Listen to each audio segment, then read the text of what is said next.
everybody. Thank you so much for joining us today for the SignalFlare Sessions. My name is Melissa Doolan-Caney, and I'll be the moderator for today's webinar.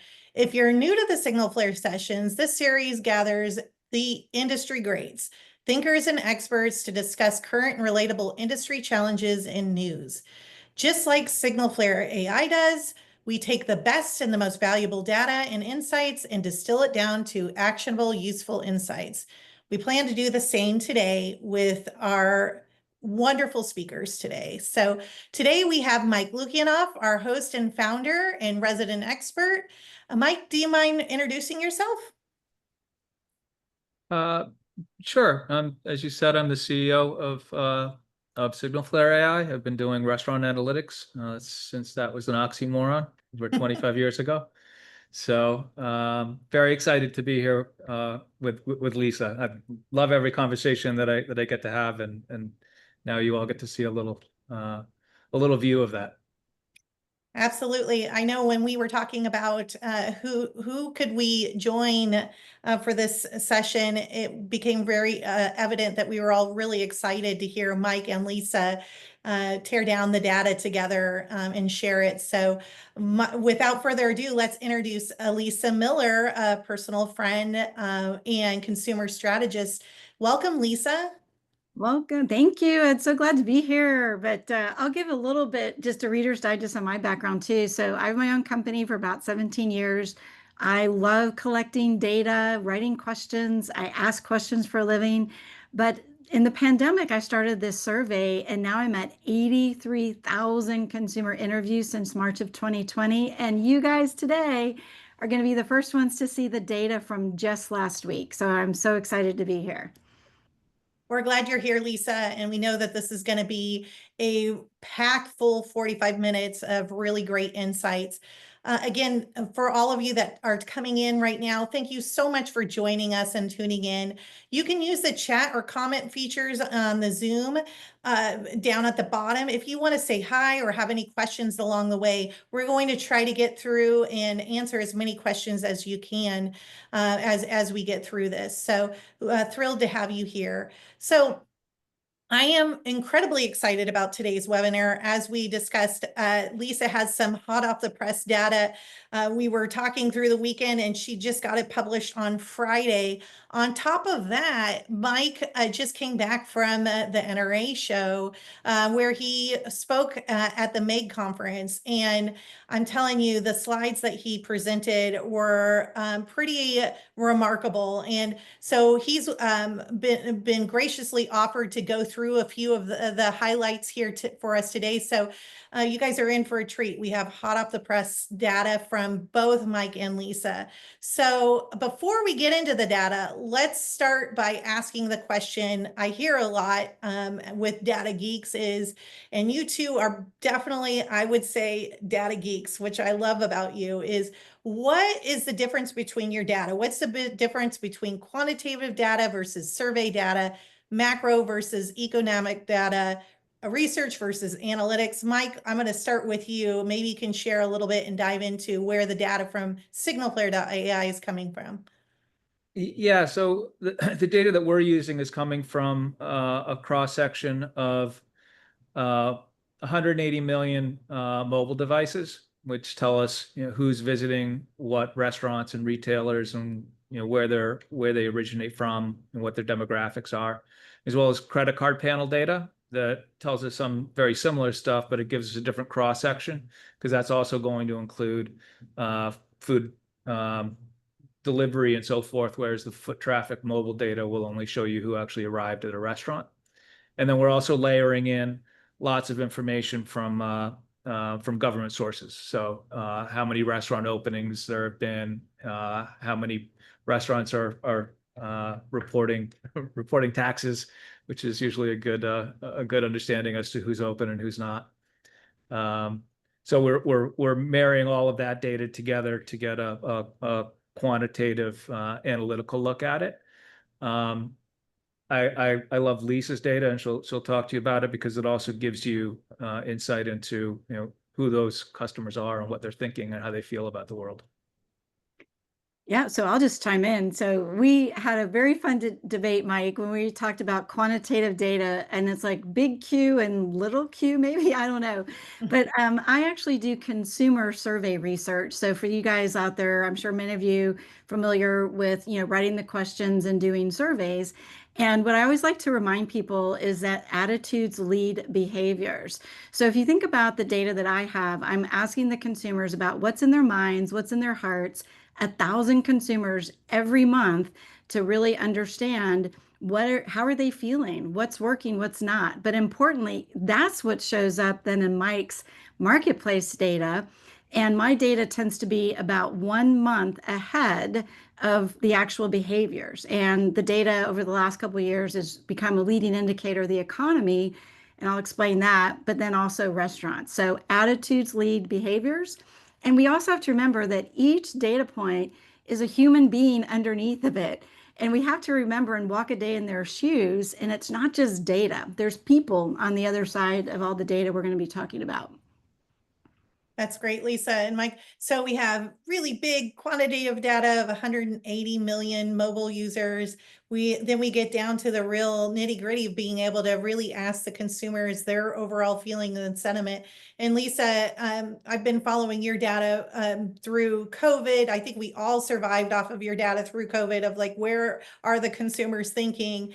So I'm thrilled that we get to have this data set married today and the two of you really talking through the latest and greatest data. So Mike, you presented at the May conference to some of the best and brightest marketers last week. And I think you had some pretty interesting data to share. Would you mind walking us through a few of the highlights? And I'd love, Lisa, to get your perspective on this as we're walking through it. Yeah, absolutely. And I'm gonna sort of cruise through this because I want to get onto our dialogue. But if anybody wants to ping me afterwards, for more information on some of the slides and some of the analysis, please feel free. This first one that we're showing is nominal versus real growth. I think the way that our industry measures itself and what we're always seeing in the news is same store sales, right? So so by that measure, it seems like the world keeps on shrinking. But actually the industry itself has been growing. So when we look back to 2019, there's almost 80% total, gross dollars that have come into the industry. We're going to hit over 1.5 trillion by end of this year in total sales for the restaurant, food and beverage industry. So, but the majority of that, a large majority of that, came from price increases. The total visits continued to grow, but a really large portion of that, and that's the gap between the top line and the bottom line up here is the nominal versus the real growth. So the real growth is inflation adjusted. It's still grown a fair bit in the last 6 years, but not as much as including the price increases. Well, we'll definitely be talking about my favorite thing is it worth it? And what are the consumers saying about how these real price increases, year over year are kind of tallying up. So we'll have a chart on that coming up. That's right. Yeah. So you can go to the next slide. And I think along those lines, Lisa, and we'll talk about this too, is the difference between CPI, which is the government tracking how prices are increasing, versus average spend per transaction that comes from the credit cards. So price increases are growing at a much higher rate than, say, average check. Which what we're seeing is that there's a fair bit of management happening, especially as we got into 2025, where people are changing their purchase behavior, which now we're sort of hitting metrics that if you think about how to translate this into price increases versus how much you keep, we're looking at, about half of the prices that have gone up are actually being brought back into the stores.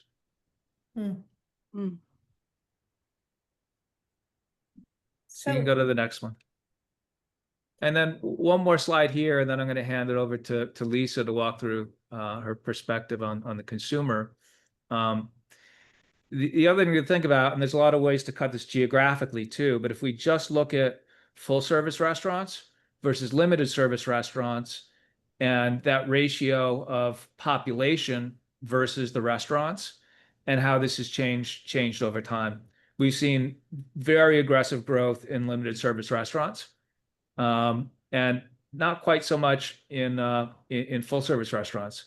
So the population per restaurant in limited service is down about 6.5%. So if you think of, like, if you did, say, a fair share analysis and just said, oh, well, consumer spending stays the same, and this is your fair share of what you're getting, then we would expect everybody sort of starting off at a negative 6.5 versus 6 years ago. So, some of the pressure that a lot of communities are feeling on same store sales has a lot to do with how saturated those markets have become. Yeah, and when Mike, I love this chart. When I saw you put that newsletter out just the other day, and it was incredible to me, because when you think about the consumer change, and we'll talk about it in a minute, I think this is a really important chart for everybody to remember. And then the and to this chart is we have to remember convenience stores are vying for all these off-premise, prepared meals, snacks, and all of that, in addition to grocery stores. So we're oversaturated in restaurants, but then if they're really oversaturated with all the other choices and other channels that consumers have. So this is a really important to take care of your current customer and make sure those experiences are really worth it in today's world. That's a really great point, Lisa, because what this chart also does not incorporate is the growth in virtual brands, right? So those choices, it's, the industry is really under pressure, right? So, things are getting much more competitive. So you really have to be on your game, especially if you're in limited service. Yeah, and I, from a consumer view, it's always that, that fun expression, it's the share of stomach, right? But what I always talk about too from the data is, my story is all around, joy over fear, and it's not that joyful, and we're really competing for like share of fun money, honestly, which is discretionary. And all of those other channels just really, it's not even just share of wallet versus restaurants and convenience stores and virtual brands, it's movies and all these other activities that people can choose for fun and entertainment. I'd like Absolutely. to add too that this information is so interesting, because I think if you align it also with the employee proposition, right? Finding the right employees, there's so much more competition, which also equals what is that consumer experience that equals the employee experience. So as you're struggling to find your consumers, you're also probably struggling to find great team members to fill those positions and be able to provide it. So it's interesting how much this data aligns not only with the consumers, but also with your employees. That's a great point. The share of talent continues to be a challenge. Yeah, absolutely.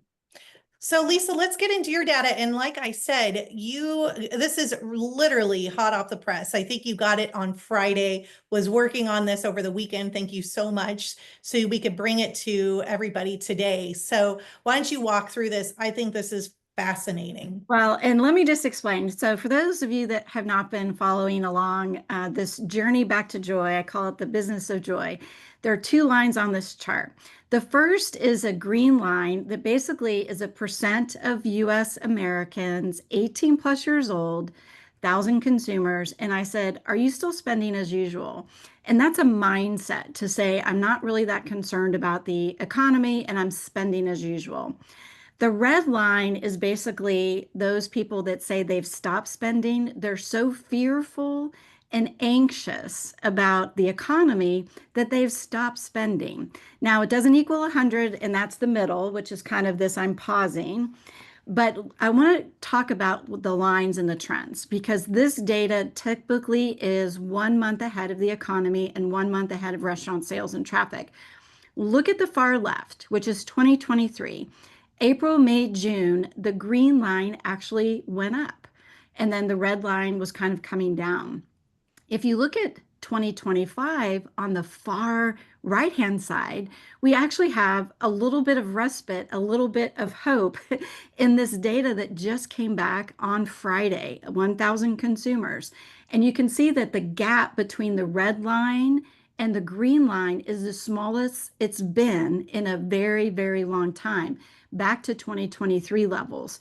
And Melissa and I were talking before we got on, and you think about 2024, we had a lot going on. Obviously, we know the political situation with the election year, but we also had like an assassination attempt. We had a presidential candidate step down and a new one, and that caused a tremendous amount of uncertainty.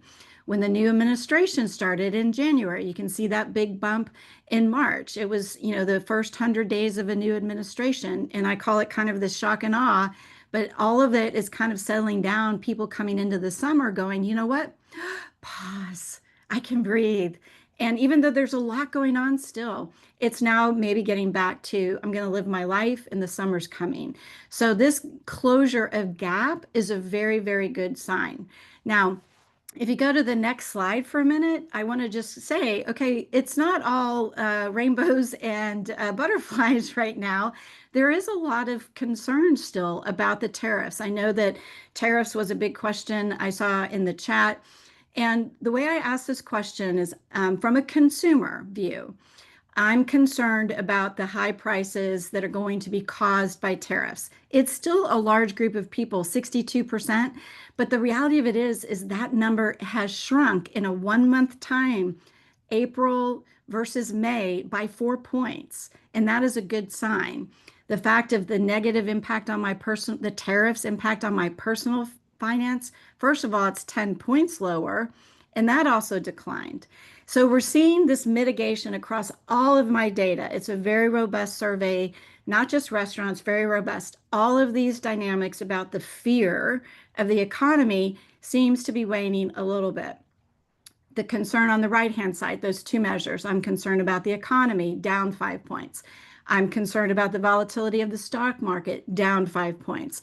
And so these issues are still real, but I think consumers are kind of just settling into a lot of what's going on. And that is good for their day-to-day behaviors, which is where restaurants fall in. But here's the cautionary tale part. If you go to the next slide. This next slide is, I asked consumers on their last visit to a restaurant, 5 on a 5-point scale, was it worth it? And 33% back in March said it was worth it. So what did the other 67%? It wasn't worth it. But unfortunately, that number is shrinking just month over month in the last 3 months. And on these base sizes, these are getting to be statistically significant, which goes very well in line with what Mike is talking. So even though the dynamics are improving from this macro world, consumers are really frustrated that it's just not worth it to go out to restaurants anymore. And that's where we're going to have some fun, Mike, talking about the bigger implications of all of this. Yes. Yeah. So let's get into the bigger implications. This is a lot of information that's thrown out here. And Mike, you presented this at MEG, which I think is spot on with bringing what you just presented, Mike and Lisa, together. If you don't mind sharing a little bit more of your insights, Mike. Yeah, I think value is a pretty misused word in our industry. Usually people say this is our value this or our value that, and they're just saying it's the lowest price stuff they've got.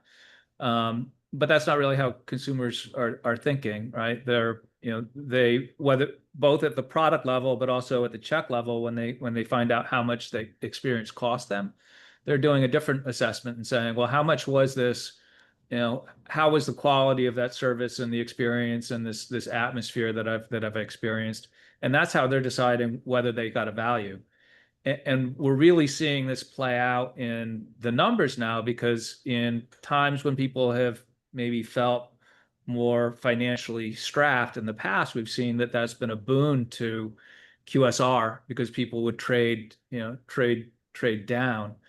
But actually what we're seeing is that fast casual is doing better, and casual dining is doing better than QSR and snack. And that's telling us something about how the consumer is recalibrating what they think is a value. It's not just, is this the $1 or the $5 meal or the whatever. They might be willing to spend another 10, 20, 25% for something that actually offers them, more of the quality that they're looking for. Well, and one thing I would build on that, Mike, is the fact that on that bottom is where you have, what you get for what you pay. But on the price, the other thing that the data that I show is actually time. So how much time are you taking from me? Whether it's time to get my delivery, time to get my carry out, time to sit in a restaurant. And that adds to the value equation, because if the price goes up and things take too long, which we know they can, it basically makes the value equation upside down. So what I always try to think about, and it's pretty simple, I'm a data geek, but it's pretty simple math where if you take price on that bottom, that denominator, or your service is slow, instead of adding just an LTO and a promotion, what are the other things that you can do to drive that overall experience, the food quality, the ambiance, those things? Because, and you guys should write this one down, discounting drives disloyalty, okay? Discounting drives disloyalty. And what's happening in today's world, because prices are so high, a lot of restaurants, it's just, let's do the discount, but it doesn't really drive the loyalty. And I think that's one of the big watch outs, especially right now. Yeah, that's a great point, Lisa. And I think as you say, say time or speed of service, you look at a lot of the winners of last year, and most of them had put big efforts into their throughput initiatives. And that may be, just about, hey, how many people we can push through the line, or it can be, what, you got your food faster, right? And it's enhanced experience. You're taking some of those slack times out, so it's easier to order. The wait time is shorter. You're getting the food hotter. So all of those things contribute to service, right? Which is why those folks who paid more attention to that also end up getting more pricing power, right? And then if you get it, then you need to decide, okay, well, am I going to increase my prices? If so, by how much? Or am I going to not increase my prices and go for market share? Right. Well, and I think those are all great points, because consumers are willing to pay. One of the things that in the data that I just got back, that willingness to pay for that exceptional service. So while all of that speed of service, those transactions, all of that stuff is being worked on to help improve that throughput, the question I'm asking is, where is all the training dollars to provide those connections? And, we've talked to Mike, and for you guys listening, it's so funny. Mike and I, when we see each other in person at conferences, we always find ourselves just chit chatting. So we wanted to share these conversations that we usually have at these conferences. But what's crazy is that when you look at what's going on with even parents, 25% of parents basically say their kids don't want to go out to eat anymore. And if you think about it, you're like, okay, well, I can get them through delivery or carry out or, things like that. But what if we have a generation of kids that don't like to go out to eat, don't like to go sit down in a restaurant to go out to eat? Lisa, I wish that was a problem in my household. My 7-year-old for her birthday wanted a steak dinner for her sleepover. So yeah, I was thinking the same the thing. system. My kid, I got New York City kids, and they don't mind going out to eat. Well, they grew up, but see, they got, and my kids too. I mean, oh my gosh, working at Brinker all those years, my kids got so spoiled going out to eat. But, working in the industry, probably for everybody listening, it's like we live and breathe in the industry, and our families probably do too. But when you have 1 in 4 moms saying that their kids, that the kids are vetoing, and you think about, is it because screen time, they can't be on their phones if they go out to eat at a restaurant? or, it's like, oh, wow, I have to actually have a conversation. But that's why I think we have to invest, back in the dining rooms, because shrinking dining rooms is a self-fulfilling prophecy. It's not really that consumers only want convenience. It's that the experience we're offering isn't worth it. Lisa, that's so interesting because we went through COVID and everybody did shrink their dining rooms. We had dining rooms closed for so long, right? And then people thought, oh, we could get really high sales volume, not have to worry about this employee experience because we'll have smaller dining rooms, and we're going to start modeling that, right? How do you think that plays into now? Because I've seen, experiences being played really well in the dining room floor, as well as, you look at the winners in quick service, Chick-fil-A, you have a great experience. Dutch Bros, almost painstakingly so nice during the drive-through. So how do you attribute the smaller sizes with experience and success? Well, I think that it's a great tension point, right? Because from a consumer research standpoint, people might be asking the wrong questions. So like I said, people will absolutely say, give me a drive-through, give me convenience. I don't want to wait. I don't want to talk to a human being. I don't want to do that. But the other side of the question, for every trend, there's a counter trend. The loneliness scores among Gen Z, 40% of Gen Z say they're lonely. The numbers are even higher on the number of people that say they are craving, and I literally mean the word craving, social connections with their friends and family. And so there's a difference between what consumers say they want, which is convenience, versus what they say they need, which is social connection. So the footprint, there was this whole kind of pendulum swing to like, let's get rid of the whole dining room. We don't need the dining rooms, right? There's so many prototypes. But now a lot of casual or fast foods are actually investing in the dining rooms. There's more people sitting in fast food dine-in occasions than all of casual dining together. Did you hear? I mean, think about it. More people sit in a fast food today. This is not old data. Today, eating side of fast food than the entire number of occasions for casual. That's fascinating. That's so interesting. Yeah. So, Mike, when you take it and you look at the data set that SignalFlare gathers, and you're looking at, this is interesting too. We were talking earlier about QSR as well as the snack category reducing. Do you think that's because there's the lack of experience? What are you seeing in that data with snack kind of going down and QSR going down the most? Yeah, well, I think again, some of that comes back to how we measure the industry as same store sales, right? So those were the two of the biggest, fastest growing segments in terms of total units. It's much easier to put in a coffee shop or a yogurt stand or a smoothie bar than it is to build a full service restaurant. So, that's why we see, between snack and QSR and fast casuals, they grew a lot more than full service restaurants. Now we're also seeing, I think, that shift.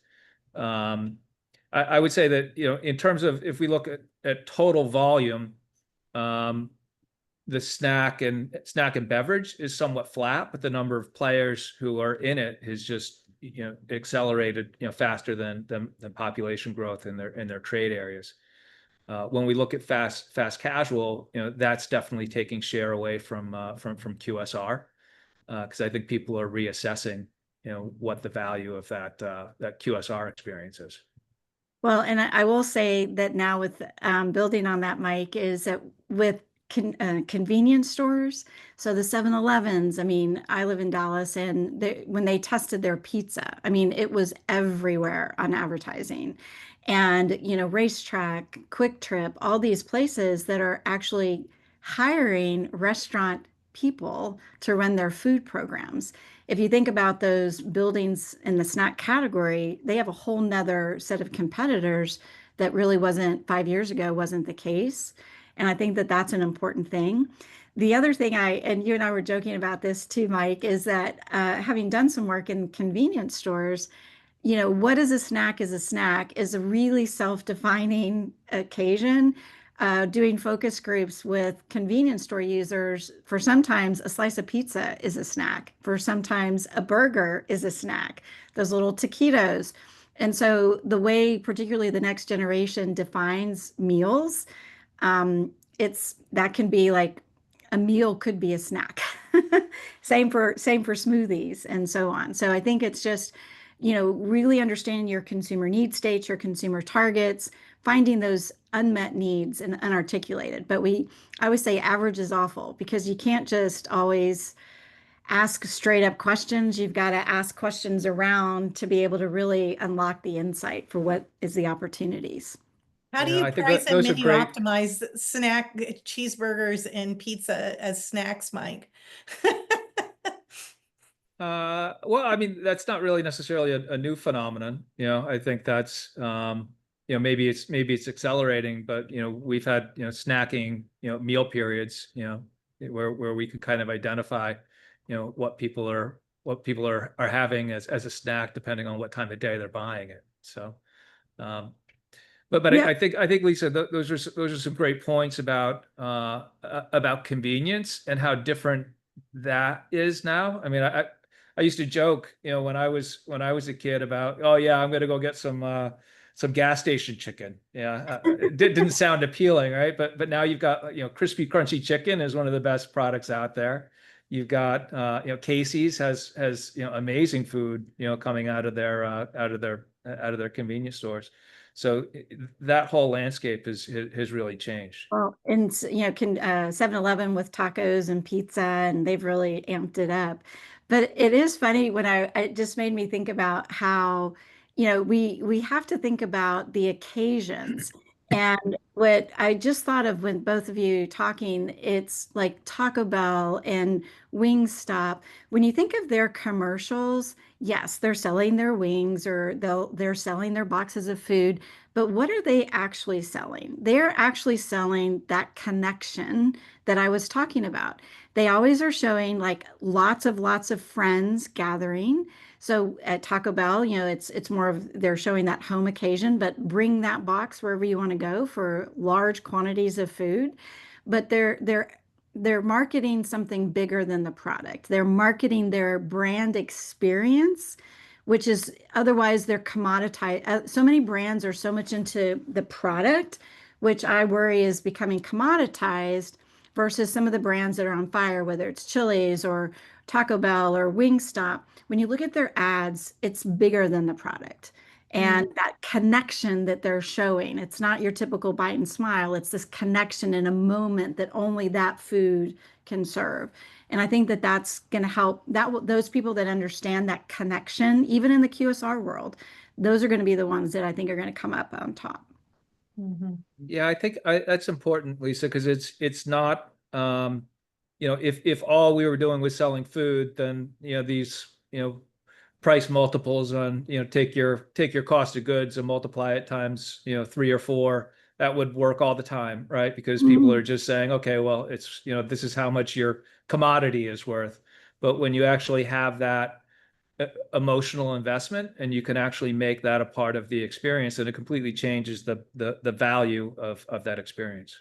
And when people are really craving social connections and are willing to spend now, so my data that I showed you in that chart, the little red and green line chart, the fact that that green line jumped up 4 points, that means people are ready for summer, I think. I mean, that's what that data is saying.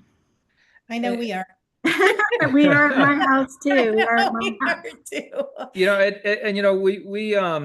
We when I think about, as we do a lot of price elasticity studies and so forth, and we're constantly trying to understand what drives, not just for the sake of being able to increase a price, but for the sake of being able to estimate what the value is at different prices, right? And what we found in these models is that those guest sat and and experience scores and all those things are much more tightly and mathematically associated with value and people's willingness to pay, right? It's not just theory anymore, right? This really comes into play with every brand that we're working with. Yeah. Yeah. And that's the value of a brand versus a commodity to that end, for sure. Yep.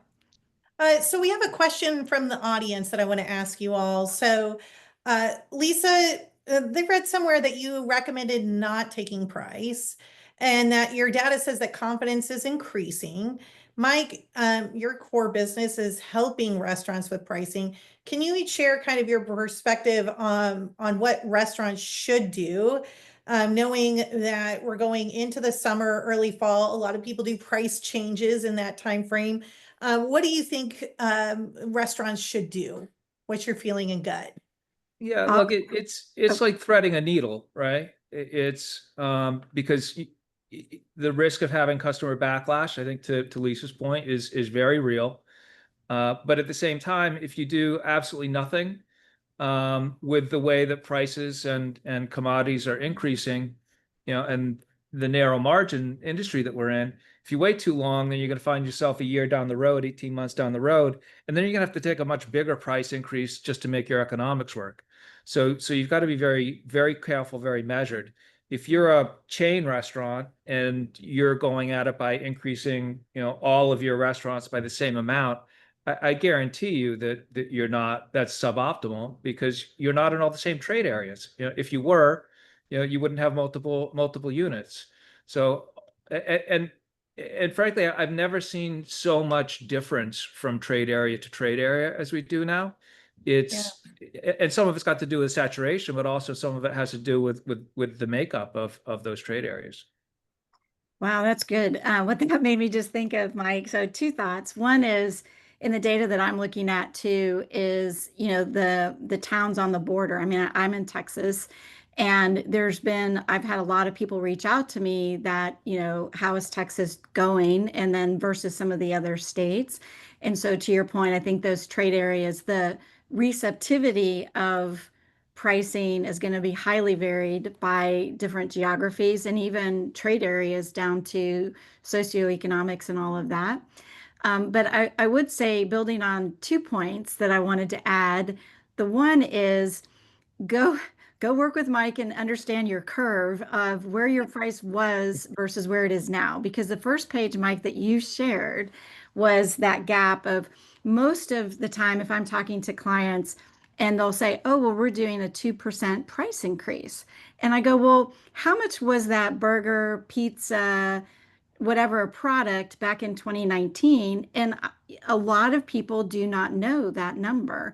And it might be 30%. So that first chart that you showed, I think that's the starting place to say what really is the full-on price difference from before the pandemic. And everybody should do that on all of their menu items because it's shocking sometimes when you see how high it is. The second thing. Oh, sorry, go ahead. No, I was just going to say the second thing is if you do take price, which I know it's necessary, I would say do your best to not take price, but then add to that value equation.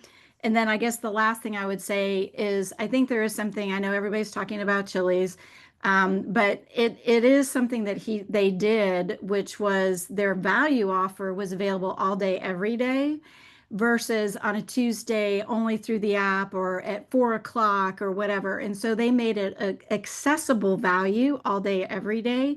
And then they just executed the heck out of it. So great offer, awesome execution equals repeat. Yeah, I think along those lines too, Lisa, there's, people think about the discount to your point before, but if you look at some of the historically best promotions that the industry's ever done, it's been about price certainty, right? People aren't doing the calculation to see how much off it is. They're saying, okay, that's going to cost me $10, and for the family, I can get in and out for under 50, right? Ruth's Chris had Ruth's Chris Classics. I haven't been there in a little while. I'm not sure if they still do, but that was, $85, but you knew exactly what it was, so it's not just about being the least expensive. That took Ruth's Chris through some really bad times when their competitors were sending coupons. So Oh my gosh, that just reminded me. I was talking with somebody the other day, which is like, do you guys all remember when everybody ordered a pizza with a coupon and you kind of felt Yes. silly not to have the pizza because you had one on your box, but where is it? But I just like a flashback of pizza. But I did want to just chime in on one thing about what you were saying about that it's not just about an inexpensive price, because Barry McGowan at Fogo is a friend of mine, and the fact that his restaurant is #1 among Gen Z. And so even though it's a higher price point, it's worth it to them because of the experience, the way they make them feel. And it's expensive, yes, but it's worth it. And so that's where when you take price and you can make experience worth it, the consumers will reward you because you made them feel like something special. So it is you said threading the needle, which I think is exactly right. That's so interesting. Both of those stories resonate with me. It's, you're talking about value perception, and when we start to think about our own experiences as quick service, is that for me and my family, we go out to quick service, and it can easily end up being $60 to $80. And you think that's a lot of money for fast food. But while we went for Mother's Day to Fogo de Chao, it was this incredible experience with everybody, and it was well worth it, right? Because everybody walked away happy and wonderful. So that's really interesting when you think about it, and you put the perception there. Well, So I have can I build on one quick thing on that yeah. before we jump on that? I do think the other thing is I hear consumers when I'm talking to them qualitatively, is people know what a bag of grocery costs now. And grocery prices we know are coming down. And I always get Mike's, this the CPI reports. And the fact of the matter is grocery prices have come down, our overall costs have come down. And so that comparison of a bag of groceries versus this bag of fast food or bag of casual dining food or experience, it's a real comparison now. And I think that is, again, that just you have to be worth it. If I hope people remember one thing from my talk here is make sure it's worth it. That's great. So we're down to the last couple of minutes here. And so I think it's always interesting from hearing from both of your perspectives, which are very similar, but at different angles. What do you think when you think about the future and you think about, we talked about pricing, should we take pricing, should we not? When you think about the future and we think about winners, this year has been such an interesting year, highlighting more bankruptcies, more struggle, but we're also seeing these like people shining, right? But companies shining. Who knew that Chili's was going to be the darling of the industry? There's some real big winners. When you look at it, the two of you, what do you think it's going to take, and who are going to be the winners in the future? Lisa, you're a guest. Why don't you go first? Well, I love that question because my whole background, my career, whether it was at Frito-Lay, PepsiCo, and Brinker, was all about innovation.